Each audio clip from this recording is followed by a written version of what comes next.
अर्थात या सगळ्या गोष्टींमध्ये एकाच गोष्टीची खबरदारी निश्चितपणे घ्यावी लागेल की काही लोकच जरा वेगळ्या पद्धतीनं वागतात आणि त्यांनी मग संपूर्ण आंदोलनाला गालबोट लागतं, तर अशा प्रकारे कोणी वागू नये याच्याकडे लक्ष द्यावं लागेल।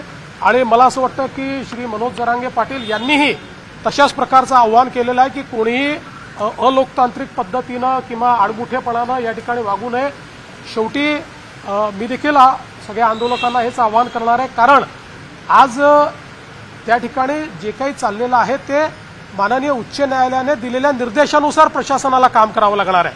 आता हे काही शासनाच्या निर्देशाने नाहीये, उच्च न्यायालयाच्या निर्देशाने प्रशासन काम करणार आहे। त्यामुळे प्रशासनावरही काही बंधनं त्या ठिकाणी जी काही उच्च न्यायालयाने टाकलेली आहेत ती त्यांना पाळावी लागतील। अर्थात त्या बंधनात राहून लोकशाही पद्धतीनं सगळं सहकार्य हे त्या ठिकाणी प्रशासनही करत आहे आणि सरकारचंही त्या संदर्भात कुठलंही वेगळं मत नाहीये।